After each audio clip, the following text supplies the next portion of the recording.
Welcome to News Hour by DLC, your one-stop destination for the latest and most impactful updates from the legal world.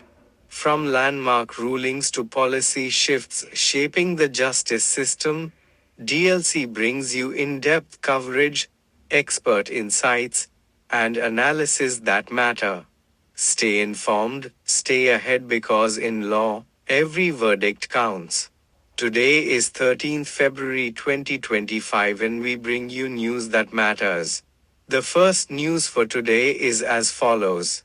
The Supreme Court of India clarified that the rule requiring bail pleas from the same FIR to be listed before the same judge does not apply if the judge's roster changes and they no longer hear bail matters.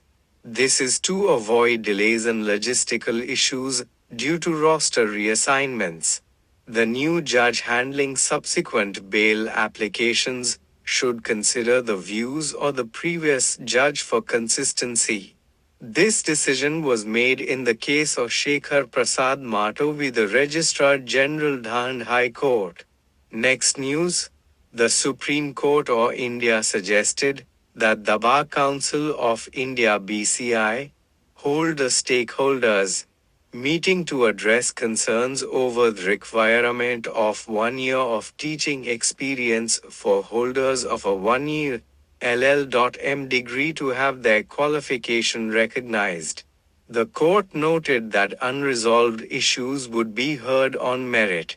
The matter relates to Clause 23, or BCI notification affecting both Indian and foreign LL.M degrees. Next news. The Supreme Court has drawn attention to conflicting judicial interpretations regarding the compassionate appointment scheme. The controversy centers on whether the applicable scheme should be determined by the provisions in force on the date of an employee's death or on the date when the appointment is considered. This divergence in judicial opinions has resulted in inconsistent outcomes across various cases, prompting concerns over the uniform application of the policy. The apex court's observations underscore the need for clarity and a standardized approach to ensure equitable decisions in matters concerning compassionate appointments. Next news. In a decisive move to enforce environmental protection measures, the Supreme Court has summoned a top official of the Ujjal Nigam for failing to comply with its orders on desilting the Yamuna. The desilting operation is a crucial part of efforts to safeguard the Taj Trapezium Zone, a protected area around the iconic Taj Mahal that is highly sensitive to pollution and sedimentation issues. Notably, environmental advocate MC Mehta, a persistent voice in matters concerning the Yamuna and the preservation of the Taj Trapezium Zone, has been actively involved in bringing these issues to the forefront. The apex court's intervention underscores its commitment to ensuring that public authorities adhere to environmental mandates designed to protect both the river ecosystem and the heritage site. The summoned UP Jal Nigam official is expected to appear before the court to explain the lapses and outline steps to promptly address the non-compliance, signaling the judiciary's readiness to take stern action in the interest of environmental conservation and public accountability. Next news. The Supreme Court clarified the correct procedure under Order 22 Rule 4 of the CPC for substituting legal heirs, setting aside abatement, and condoning delays.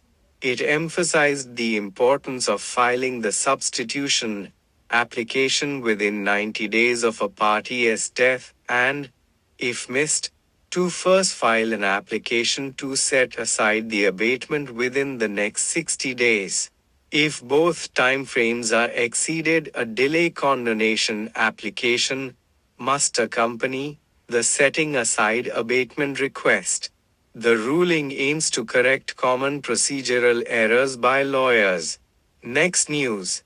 The Supreme Court ruled that under the Hindu Marriage Act, permanent alimony and interim maintenance can be granted even if a marriage is declared void.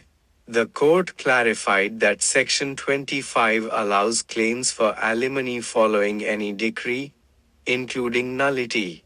Interim maintenance under Section 24 can also be awarded pending proceedings if legal conditions are met. The decision resolves conflicting judgments and emphasizes the discretionary nature of relief. Next news. The Supreme Court denied bail to Shabbir Khan, accused under the UAPA for his alleged role in the 2020 Bengaluru riots. It directed the NAR government to establish an additional NIA court to address the backlog of UAPA cases. The decision came after concerns about delays in trial proceedings due to only one NIA court in the state. The court emphasized the need for swift justice and ordered compliance within 3 months. Next news.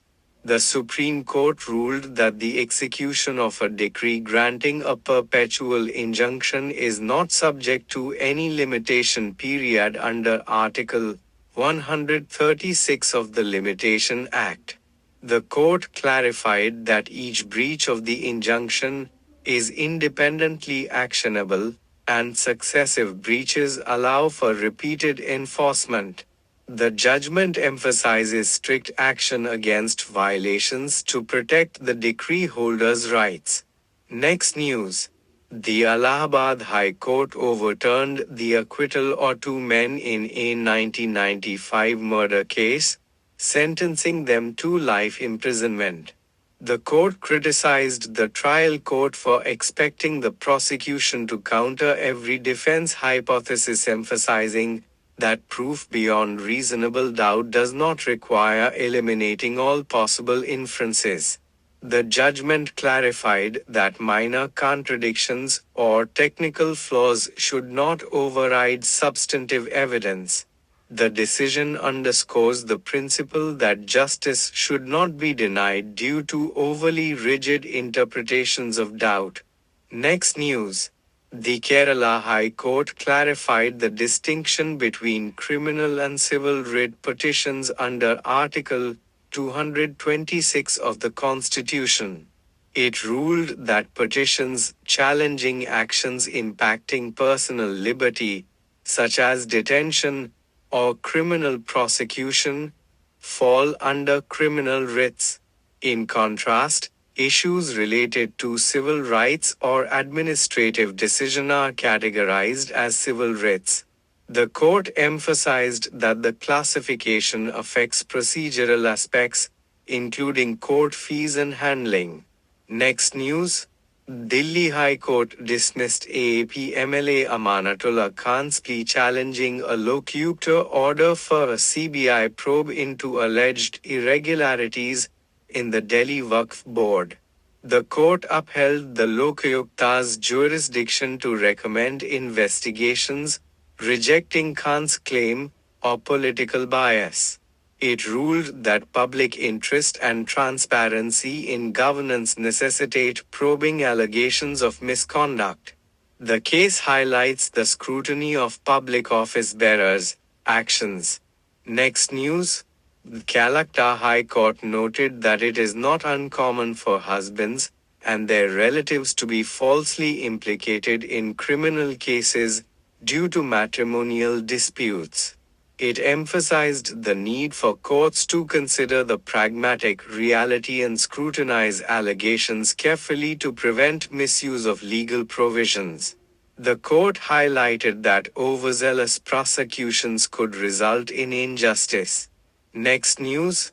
The USA High Court emphasized that filing an affidavit disclosing assets and liabilities is mandatory in maintenance applications, as per Supreme Court guidelines. The court criticized the family court's non-compliance, highlighting that such affidavits ensure transparency and fair adjudication of maintenance claims. It reiterated the importance of following procedural rules to safeguard the interests of both parties. Next news: Delhi High Court discharged a lawyer in a criminal contempt case, but cautioned him against displaying aggressive behavior in the future. The court emphasized the importance of maintaining decorum in judicial proceedings, while showing leniency due to the lawyer's apology. The judgment reinforces professional conduct standards for legal practitioners. Next news: the Bombay High Court granted bail to an accused after noting that the grounds of arrest were served to him for minutes after his detention. The court ruled that this delay violated his fundamental rights under Article 22(1) of the Constitution, which mandates immediate communication of arrest reasons. The decision underscores strict adherence to procedural safeguards during arrests. And the final news for today is as follows. The Punjab and Haryana High Court appointed Harmeet Singh Garewal and Deepinder Singh Nalwa as additional judges for a 2-year term. The appointments were made following a recommendation by the Supreme Court Collegium, strengthening the judiciary's capacity. Thanks for listening and consider subscribing to the channel. Well, that's all for today. Keep listening to Legal News by DLC.